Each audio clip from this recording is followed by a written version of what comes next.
어제 말씀에는 인생의 복과 또 행함의 기준이 되는 하나님의 말씀을 향한 시인의 사랑과 또 열정의 고백이 있었습니다.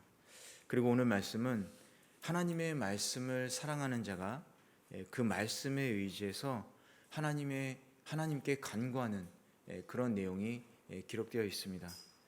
시인은 자신이 그 고난한 나그네의 삶을 살고 있고 또 생명의 위험마저 느끼는 그 고난을 맞이하고 있다, 이렇게 얘기하고 있죠. 그러면서 자신을 구원해 주십시오라고 하나님께 호소하고 있습니다. 그런데 이러한 구원의 호소가 항상 하나님의 말씀과 이렇게 관련돼서 얘기를 하고 있다는 것이죠. 고난을 극복해야 하는 이유, 또 고난을 이기게 하는 힘, 그 근거, 이런 것들이 하나님의 말씀과 관련되어 있다, 이 얘기를 하고 있습니다. 시인은 큰 위기에 빠져 있지만 그것으로 인해서 심리적인 공황 상태에 빠지거나 또 위기에 압도되지 않고 하나님의 말씀을 더욱 간절히 붙잡고 또 그 말씀에 대한 더욱 뜨거운 사랑과 또 열정에 사로잡혀 있었던 것이죠. 우리의 삶 가운데에서도 하나님의 말씀은 어떤 위기나 또 어려움 속에서도 압도당하거나 억눌리지 않고 그 상황을 이기고 극복할 수 있는 힘과 소망이 됩니다. 오늘 말씀을 통해서 우리 삶 가운데 역사하시는 하나님의 말씀을 사랑하시고 또 믿으시기를 축원합니다. 먼저 17절을 다시 한번 읽어보도록 하겠습니다. 주의 종을 너그럽게 대해 나를 살게 하시고 주의 말씀을 지키게 하소서. 시인은 자기 자신을 주의 종으로 표현하고 있습니다. 이 말은 자신이 하나님의 소유이고 또 하나님의 말씀에 복종하는 사람이고 또 동시에 자신의 주인이신 하나님의 보호와 공급을 필요로 하는 것을 나타내는 표현입니다. 또한 너그럽게 대해 나를 살게 하시고, 이렇게 표현하는 것으로 봐서 생명의 위협이 있는 위기의 상황에서 하나님께 구원을 간구하는 모습을 볼 수 있습니다. 그리고 그 다음에 주의 말씀을 지키게 하소서, 이 말씀이 이어지는데 이 말씀은 자신의 생명이 하나님의 말씀을 지키기 위해서입니다 라는 의미입니다. 시인은 위기 가운데서도 자신의 삶의 유일한 목적이 오직 하나님의 말씀대로 살아감에 있음을 분명히 인식하고 있었고 또 그러한 의미에서 자신의 생명의 구원을 간구하고 있었던 것입니다. 주의 종이라는 것은 주의 말씀을 지킬 때 그 주인의 긍휼함으로 살아가게 되는 것입니다. 그렇기 때문에 주의 종이 되는 그 증거는 바로 주의 말씀을 지키느냐 지키지 않느냐에 달려있다는 것이죠. 우리가 주님의 종이라고 생각한다면, 예수님께서 우리의 주인 되신다라고 생각한다면 우리가 정말 예수님의 종이냐 아니냐는 예수님의 말씀을 지키느냐 지키지 않느냐에 따라서 판단된다는 것이죠. 우리는 주의 말씀을 지키는 주의 종입니다. 할렐루야. 우리가 살기 위해서 주의 말씀을 지키는 것이 아니라 주의 말씀을 지킬 때 어떤 상황 속에서라도 주님께서 우리를 구원해 주시는 것이죠. 그런 믿음이 저와 여러분 안에 있기를 축원합니다. 오늘 시인의 고백처럼 나의 생명보다도 우리 주 예수 그리스도의 생명의 말씀을 지키며 살아갈 때 나와 가정과 그리고 이웃의 생명이 구원받을 줄 믿습니다. 그럼 우리 18절을 함께 읽어보도록 하겠습니다. 시작. 주의 법이 얼마나 놀라운지 보게 하소서. 시인은 눈이 어두워서 볼 수 없는 사람은 아니었습니다. 아마도 눈을 감고 하나님께 기도하면서 간구하는 그 상황 속에서도 분명히 시인의 그 눈은 하나님께 이렇게 집중해서 있었을 것 같습니다. 그런데도 시인은 여기서 자신의 눈을 열어 주의 법이 얼마나 놀라운지 보게 해달라고 간구하고 있는 것이죠. 이것은 과연 무엇을 얘기하고 있을까요? 육신의 눈으로 말씀을 우리가 보고 있지만 그것만으로는 결코 볼 수 없는 이 놀라운 것이 그 말씀 안에 담겨져 있다는 사실을 시인은 얘기하고 있는 것이죠. 그래서 육신의 눈으로 볼 수 없는 것을 볼 수 있도록 눈을 열어주십시오. 이렇게 기도하고 있는 것입니다. 그렇다면 시인이 그 눈으로 보려고 했던 것은 무엇일까요? 그것은 바로 사람의 지혜로 깨달을 수 없는 하나님의 깊으신 뜻과 진리지 않을까요? 시인이 이런 기도를 드리는 것은 자신이 처한 그 현재 상황을 정확히 이해했기 때문입니다. 자신이 지금 처한 그 이 현재 상황 속에서 자신의 눈이 어두워져서 하나님의 그 귀한 뜻, 그 진리, 그 깊음, 그것을 깨닫지 못할까 봐 안타까워하는 심정으로 이런 기도를 드리고 있다는 거죠. 얼마나 그 하나님의 말씀에 대한 간구함, 깨달음, 이거에 대한 열정이 얼마나 대단했는지 이 시인의 말씀을 통해서 알 수 있죠. 이런 시인의 고백을 통해서 사실은 우리가 하나님의 말씀을 마주할 때에 하나님의 말씀에 대한 깊은 깨우침, 이 놀라움, 이런 영적 지식을 볼 수 있는 이 눈을 달라고 우리도 기도를 해야 된다는 그 필요성을 사실은 시인은 얘기하고 있는 것입니다. 사실 교회를 이렇게 몇 년 다니거나 또 오래 다니시는 분들은 이 성경에 대한 그 말씀을 웬만하면 다 알게 되죠.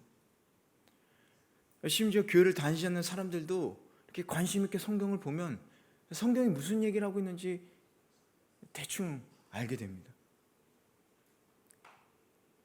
그런 역사적인 사건들, 또 거기 담긴 교훈들을 이해할 수 있다는 거죠. 그러나 우리가 성경을 보면서 알아야 하는 것은 그처럼 단편적인 거 사람들 모두가 깨달을 수 있는 그런 객관적인 지식이 아니라 하나님의 영에 붙들려서 영의 눈이 열려질 때만 볼 수 있는 그런 영적 진리를 우리가 알아야 한다는 것입니다. 누가복음 24장에서 엠마오로 가는 두 제자를 우리가 볼 수 있죠. 여러분 다 아시리라 생각됩니다. 그들은 곁에서 예수님이 함께 동행하고 계시는데 예수님인지 알아보지 못했어요.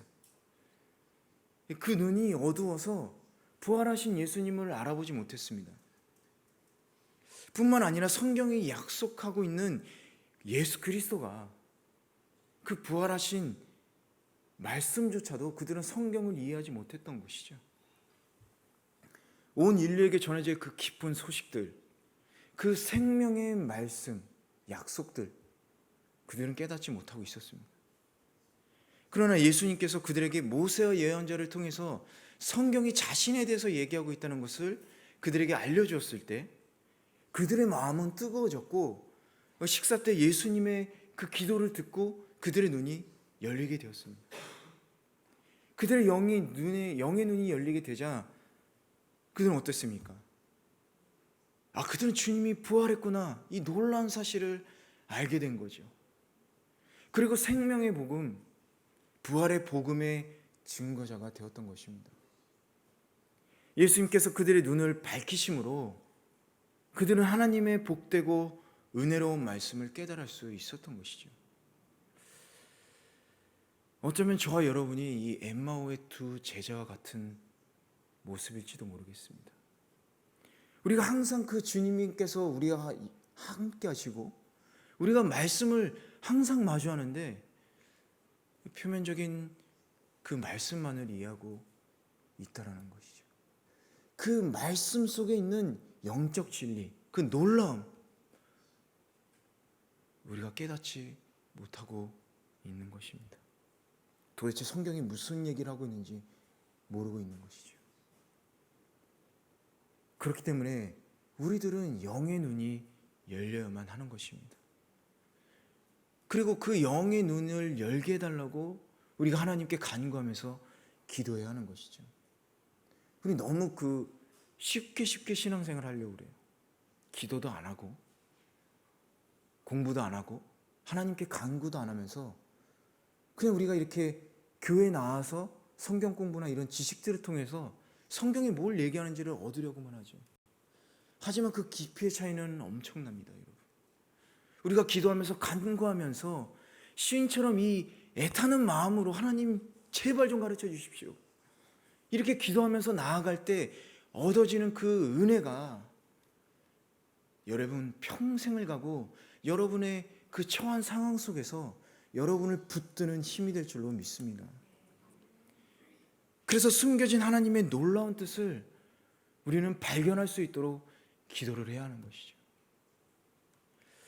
또한 여러분 자신들도 우리들도 시인처럼 하나님의 그 뜻을 알게 해주십시오. 이렇게 기도해야 하는 것입니다. 무지함과 어리석음에서 헤어나지 못하고 세상적인 지식과 사람의 말에 매어서 살아가지 마시고 오직 영의 눈으로 하나님의 선하시고 깊으신 뜻을 깨닫고 그 놀라운 하나님의 말씀으로, 놀라운 하나님의 말씀입니다, 여러분. 그 말씀으로 이 세상을 살아가는 복된 성도들 되시길 축원합니다.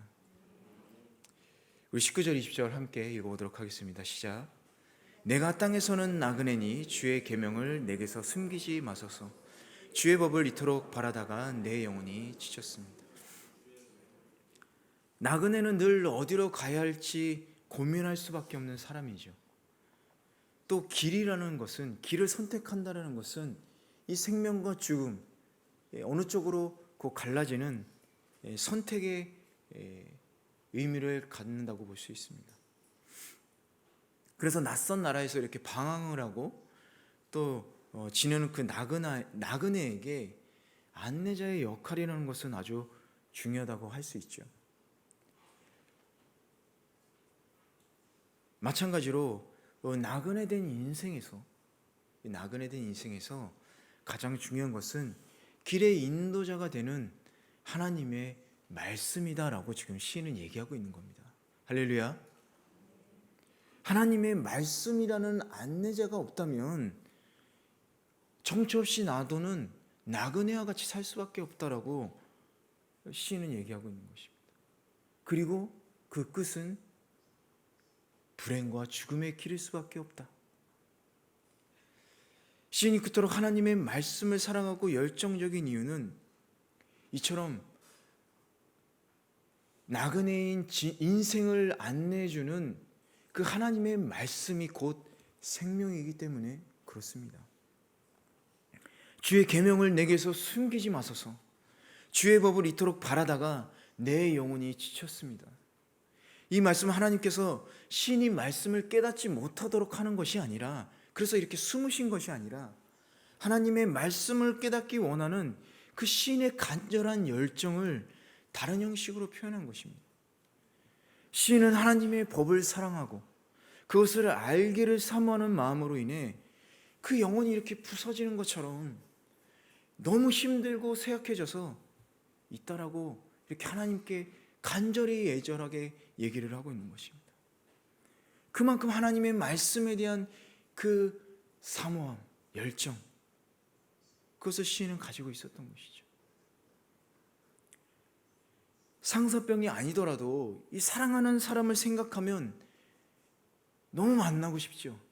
그런데 그 만나지 못할 때 그 마음, 보고 싶어서 그 가슴 아파하고 또 상대를 그리워하는 그 애절한 그 마음처럼 하나님에 대한 그 시인의 사랑과 열정이 이 말씀 안에 나타나 있는 것이죠. 여러분 연애한 지 너무 오래되셔서 그 사랑의 마음이 그랬었나?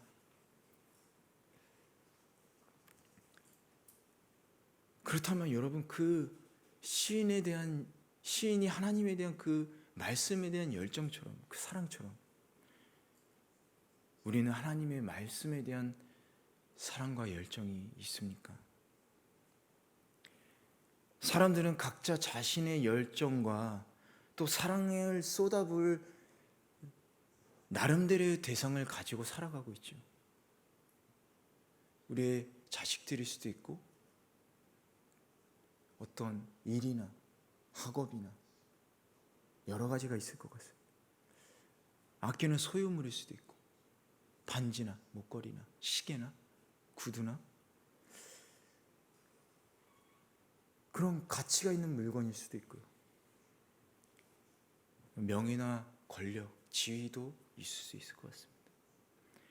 그런데 이처럼 사람들이 자기 나름대로 사랑할 대상이나 열정을 가지고 지칠 정도의 그 삶을 살아갈 정도로 이렇게 애정과 사랑을 쏟아붓는 대상이 있다라면 우리는 그 하나님의 말씀에 대해서 얼마나 사랑을 가지고 열정을 쏟아붓고 그 말씀을 대하고 있냐라는 것이죠. 오늘 시인의 말씀에 대한 열정과 사랑을 보면서 과연 하나님과 그 말씀에 대해서 나는 어떤 자세를 가지고 말씀을 대하고 있는지 우리 점검해 볼 필요가 있을 것 같습니다. 우리 일하다가 많이 지치죠. 일하다가 너무 힘들어서 지칩니다. 사람 대하다가 지쳐서 힘들어지죠. 또 너무 관심을 갖고 사랑을 하다가 지치고 힘들어지죠. 그런데 너무 읽고 말씀을 사모하다가 지쳤다는 얘기는 들어본 적이 없는 것 같습니다. 열심히 읽다가 잠들었다는 얘기 많이 들어봤죠. 육신을 쫓는 자는 육신을, 영을 쫓는 자는 영의 일을 생각하나니 육신의 생각은 사망이요 영의 생각은 생명과 평안이니라. 영을 쫓는 자로 하나님의 말씀을 간구하시길 바랍니다. 영적인 일을 위해서, 말씀을 따르고 순종하기 위해서 여러분의 사랑과 정열을 한번 쏟아 부으시길 바랍니다. 우리의 가슴이 힘들 정도로 우리 말씀에 대한 그 기대와 그 사랑, 그것이 있느냐? 오늘 하나님은 우리들에게 말씀하고 있으십니다. 그렇게 하나님이 물으실 때에 여러분 아멘으로 화답하시길 바랍니다. 그런 믿음으로 우리가 대답할 때 우리는 하나님의 말씀의 사람이 되고 하나님의 사람이 될 줄로 믿습니다. 우리 21절에서 24절 함께 읽어보도록 하겠습니다. 시작. 주의 계명에서 떠난 저주받은 교만한 사람들을 주께서 꾸짖으셨습니다. 조롱과 경멸을 내게서 없애주소서. 나는 주의 교훈을 지켰습니다. 통치자들이 앉아서 나를 욕해도 주의 종은 주의 율례를 잠잠히 생각했습니다. 주의 교훈은 내 기쁨이요 내 갈 길을 인도해 주시는 길잡이입니다. 21절에서 24절을 보면 시인은 하나님 앞에 순전한 삶을 살았지만 교만하여 저주받을 자들에게 조롱과 멸시를 당하는 처지에 놓여 있는 것을 알 수 있습니다. 뿐만 아니라 존경받는 통치자들에게도 욕을 듣는 비참한 처지가 된 것이죠. 시인은 얼마나 억울하고 처참한 심정이 되었을까요? 보통 사람이라면 싸우지 않더라도 자신의 그 억울함을 해명하려고 노력을 했을 것입니다. 그런데 시인은 잠잠히 주의 율례를 생각했다, 이렇게 얘기하고 있습니다. 시인은 위기와 어려움, 사람들의 회방과 멸시와 조롱, 그런데도 불구하고 끝까지 하나님의 말씀을 붙잡겠다고 다짐하고 있는 것이죠. 세상은 받은 대로, 당한 대로 되갚는 것을 원칙으로 하죠. 야랄에 따라 야리카이스, 이게 세상의 룰이죠. 누가 우리를 무너뜨리려 한다면 우리 또한 그들을 무너뜨리기 위해서 노력할 것입니다. 그러나 시인은 그렇게 하지 않고 하나님의 말씀이 이끄는 대로 그렇게 살아갈 때 그 누리는 기쁨, 평안함, 그것을 누리고 있었기 때문에 내 갈 길을 가는 길잡이다 라고 하나님의 말씀에 대해서 얘기하고 있습니다. 에레미야 애가 3장 25절에 26절에 이렇게 보면 이렇게 써 있습니다. 그분을 기다리는 사람과 찾는 사람에게 여호와께서는 선하십니다. 여호와의 구원을 조용히 기다리는 것이 좋도다. 시인이 지금 이렇게 여호와의 구원을 잠잠히 기다리고 있는 것이죠. 우리가 해야 할 일은 하나님의 구원을 잠잠히 기다리는 것입니다. 우리의 생각과 우리의 마음으로 우리가 당한 일에 대해서 복수하고 안갚음하고 당한 대로 돌려주고 내 상대가 이렇게 했으니까 나도 이렇게 해야지, 이렇게 행동하는 것이 아니라 우리가 정말 억울하고 힘든 일이 있을 때 하나님의 도움을, 그 선하심을 잠잠히 기다린다라는 것이죠. 그럴 때 우리 안에 증오와 분노가 일어나는 것이 아니라 하나님의 기쁨이 일어나는 것이죠. 그것을 보실 때, 그런 우리들의 모습을 하나님이 보신다면 하나님은 그것을 좋게 여기신다라는 거예요. 그렇기 때문에 우리들은 그 기쁨을 누리고 평안을 누리고 살아갈 수 있는 것입니다. 그것이 그렇기 때문에 이 하나님의 말씀이라는 것은 우리들이 나아갈 생명의 길인 줄로 믿습니다. 어떤 어려운 상황 속에서도 잠잠히 주님의 말씀을 생각하면서 하나님의 구원을 체험하고 또 그 체험함으로써 그 기쁨 속에서 살아가시기를 주님의 이름으로 축원합니다. 우리 25절에서 29절 함께 읽어보도록 하겠습니다. 시작. 나를 되살려 주소서.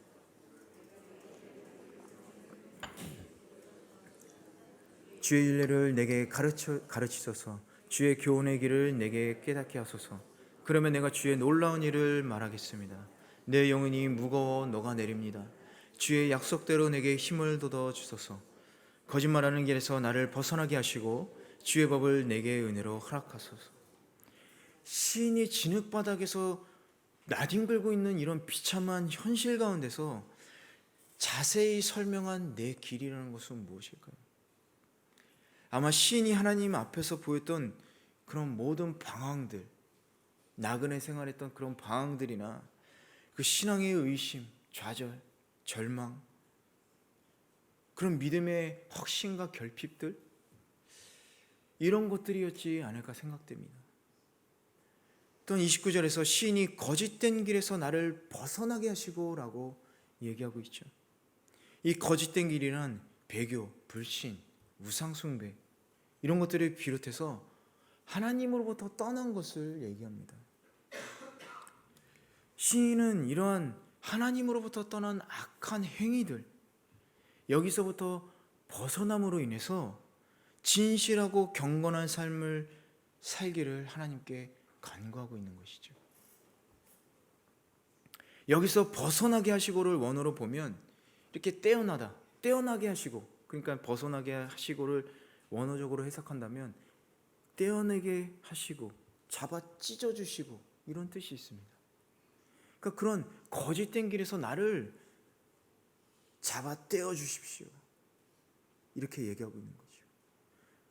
불필요하고 더러운 것을 떼어내듯이 하나님께서 자신의 삶에 달라붙은 거짓된 모든 것들을 강제로라도 잡아 떼어주십시오, 이렇게 간구하고 있는 것입니다. 시인은 단순하게 자신이 나그네처럼 방황하고 믿음이 결핍되고 흔들릴 때 하나님 탓을 하지 않았습니다. 솔직하게 자신의 부족함도 인정하면서 하나님 앞에 고백하면서 그 거짓된 모든 악한 행위들을 부디 좀 떼어주십시오 고백하고 있는 것이죠. 우리도 시인처럼 우리 안에 거짓된 것이 무엇이 있는지 생각해 봐야 하겠습니다. 우리의 영혼을 무겁게 짓누르고 있는 거짓된 것은 무엇이 있습니까? 왜 시인은 이처럼 억지로라도 악한 행위를 떼어달라고 했을까요? 단순히 악하니까, 나쁘니까, 그럴지도 모르죠. 그러나 그것보다 더 중요한 것은 시인은 하나님의 말씀을 사랑했고 그 말씀대로 살기를 원했기 때문입니다. 그래서 시인은 이렇게 기도한 후에 주의 법을 내게 은혜로 주시옵소서, 이렇게 기도하고 있는 것입니다. 오늘 이 시간 하나님의 진리의 말씀을 사랑한다면 우리도 시인의 고백처럼 거짓된 모든 것을 강제로라도 떼어달라고 주님께 간구해야 되겠습니다. 진리의 말씀과 함께하기를 원하는 사람, 그 말씀을 사랑하는 사람은 거짓과 결코 타협할 수가 없습니다. 우리 하나님의 진리의 하나님이시죠. 하나님은 진리 하나님이시고 우리에게 주시는 그 말씀에는 거짓이 없기 때문입니다. 그런데 그 말씀을 마음에 담기를 원하는 사람이 어떻게 그 거짓과 타협하고 거짓된 말과 행동을 묵인할 수가 있겠습니까? 여러분 마음속에 말씀을 담아두고 계십니까? 그 말씀이 진리라는 것을 믿고 그 말씀을 사랑하며 따르기를 여러분 원하십니까? 그렇다면 거짓된 것과 타협하지 않으시기를 바랍니다. 아무리 작고 사소한 것이라도 거짓된 악한 행실과 여러분 타협하지 않으시기 바랍니다. 이 시간 여러분의 마음을 말씀의 빛으로 비춰보시기 바랍니다. 그리고 우리의 삶에 달라붙은 거짓의 흔적들을 떼어내시기 바랍니다. 거짓과 타협하는 그릇된 생각들, 결코 떨어지지 않으려는 악하고 거짓된 그 습관들이 있다면 이 시간 하나님의 도움을 간구하면서 그 모든 것을 단호하게 벗어 던지시기를 바랍니다. 그럴 때 하나님의 진리의 말씀이 우리의 삶을 은혜로 가득 채우고 날마다 새 힘을 얻어서 거짓된 세상과 싸워서 이길 수 있는 것입니다. 그런 은혜가, 그런 하나님의 말씀의 은혜가 저와 여러분에게 임하시기를 간절히 축원합니다. 우리 마지막 30절에서 32절 함께 읽어보도록 하겠습니다. 시작. 내가 진리의 길을 선택했고 내 마음을 주의 법에 두었습니다. 오 여호와여, 내가 주의 교훈을 꼭 붙잡으니 내가 수치를 당하지 않게 하소서. 주께서 내 마음을 넓혀 주실 때 내가 주의 계명의 길로 달려가겠습니다. 진리의 길이란 신실하고 변함없으신 하나님의 말씀을 따르는 삶의 방식과 태도를 의미하고 또 내 마음에 주의 법을 두었다. 이것은 실제로 시인이 하나님의 말씀을 늘 가까이 하고 존중하고 그 말씀을 무엇보다도 이렇게 먼저 생각하는 그런 삶을 살았다라는 것을 나타내고 있습니다. 그 말씀을 꼭 붙잡았으니 자신이 수치를 당하지 않게 해달라고 간구하고 있는 것이죠. 시인이 이렇게 간구할 수 있었던 것은 하나님께서는 하나님의 말씀에 따라 사는 백성을 돌보시고 또 하나님께서 하신 말씀에 전적으로 성실하신 분이시기 때문에 반드시 자신을 도와주실 것이다. 시인은 이런 확신을, 하나님에 대한 확신을 가지고 있었던 것이죠. 꼭 붙잡으니, 원어적으로 보면 딱 달라붙어서 밀착됐다라는 뉘앙스가 있습니다. 이렇게 꼭 붙잡다는 것은 꼭 붙잡아서 이렇게 꽉 밀착해 있다, 달라붙어 있다, 이럴 때 사용되는 표현입니다. 시인은 자신의 삶이 하나님의 말씀에 딱 달라붙어서 뗄래야 뗄 수 없는 관계가 되었기 때문에 딱 붙어 있으니까 자신이 수치를 당한다는 것은 하나님도 수치를 당하는 것입니다. 이렇게 얘기하고 있는 것이죠.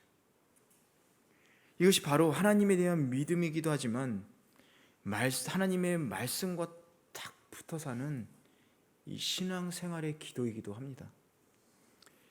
여러분, 우리가 집에서 물을 사용하죠. 여러분 다 물을 사용하실 줄로 믿습니다. 우리가 물로 세수도 하죠. 그리고 또 오수를 버리기도 합니다. 그것은 그렇게 할 수 있는 것, 우리가 물을 사용하고 버릴 수 있는 것은 상수도관이나 하수도관이 이렇게 연결되어 있기 때문에 그렇죠.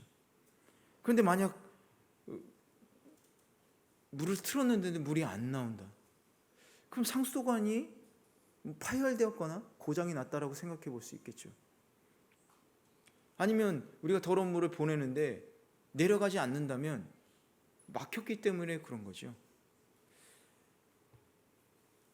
마찬가지로 우리의 신앙이 자라나지 않고 성령의 열매, 사랑의 열매가 맺어지지 않는다면 그것은 우리가 하나님과의 그 연결 파이프가 막혀 있거나 아니면 어딘가 그 파이프가 파손되어 있기 때문에 그렇다라는 거예요.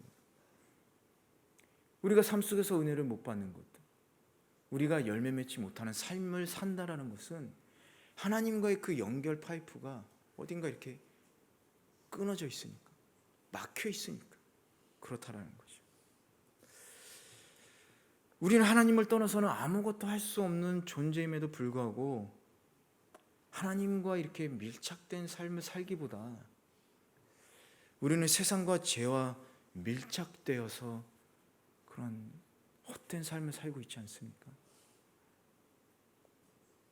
요한복음 15장 5절 유명한 말씀이죠. 나는 포도나무요 너희는 가지다. 그가 내 안에 있고 내가 그 안에 있으면 그 사람은 많은 열매를 맺을 것이다. 나를 떠나서는 너희가 아무것도 할 수 없느니라. 우리가 이렇게 꼭 붙어 있지 않으면, 하나님께 꼭 붙어 있지 않으면 아무것도 할 수 없다는 거.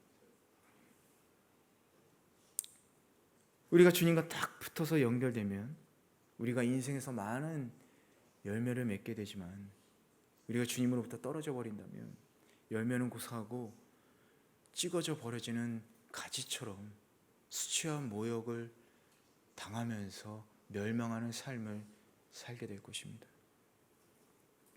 여러분의 삶은 어떻습니까? 과연 하나님의 말씀에 밀착해서 이렇게 딱 붙어서 살고 있습니까?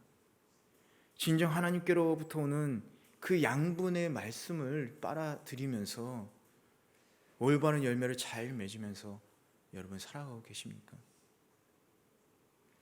하나님께 접붙이 받은 성도로서 하나님의 영광을 드러내면서 그 사랑 안에 거하는 삶을 살고 있습니까? 만약 우리가 예수 그리스도의 은혜와 무관하게 살거나 말씀에서 멀어진 삶을 살고 있다면 우리는 분명히 영적인 누수로 인해서 하나님의 은혜를 충분히 공급받지 못하고 메말라가고 있다라는 것이죠. 그렇기 때문에 우리는 모두 그리스도 안에 그리스도가 우리 안에 거하는 삶을 살 때 예수 그리스도를 통해서 하나님과 밀착되는 그 삶을 살 수 있고 또 하나님의 말씀과 딱 붙어서 하나 된 삶을 살아갈 수 있는 것이죠. 그럴 때 우리는 하나님의 은혜로 충만해져서 사랑의 열매, 성령의 열매, 축복의 열매, 이렇게 열매 맺는 아름다운 삶을 살 수 있는 것입니다. 여러분 부디 세상에 붙지 마시고 하나님께 붙으시기 바랍니다. 주님의 말씀에 탁 붙어서 많은 열매를 맺는 우리 동경훈에게 성도 여러분 되시기를 주님의 이름으로 간절히 축원합니다.